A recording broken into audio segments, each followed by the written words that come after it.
বৰপেটাত শীঘ্ৰেই চলিব পাৰে বৃহৎ উচ্ছেদ অভিযান। উচ্ছেদ অভিযানক লৈ তীব্ৰ চাঞ্চল্য বৰপেটাত। বৰপেটা বজালিৰ সন্দেহজনক লোকৰ বিপদ নিশ্চিত। 22,000 বিঘা ভূমিত শীঘ্ৰেই চলিব উচ্ছেদ অভিযান। প্ৰায় 22,000 বিঘা ভূমিত চলিবলগীয়া এই সম্ভাৱ্য উচ্ছেদ অভিযানক লৈ তীব্ৰ চাঞ্চল্যৰ সৃষ্টি হৈছে সমগ্ৰ জিলাখনত। বৰপেটা বজালিৰ সীমান্তত কাৱৈমাৰী ৰিজাৰ্ভত অবাধ বেদখল।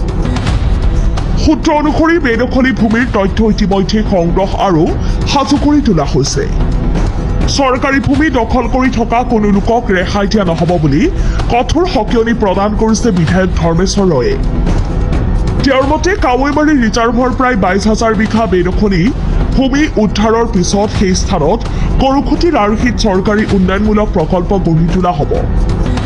ইফালে এই ঘোষণাৰ পিছতেই উচ্ছেদৰ আশংকাত চিন্তিত হৈ পৰিছে বহু লোক। সন্দেহযুক্ত লোকৰ বিৰুদ্ধে নামনি অসমত চলিব বুলডোজাৰ। জিলাখনৰ ৰাজনৈতিক আৰু সামাজিক মহলতো এই বিষয় লৈ আৰম্ভ হৈছে ব্যাপক আলোচনা। বৰপেটাত সম্ভাৱ্য এই বৃহৎ উচ্ছেদ অভিযান কেতিয়া আৰম্ভ হয় আৰু কেনেদৰে ৰূপায়ণ কৰা হয় সেয়া এতিয়া সময়ৰ অপেক্ষা।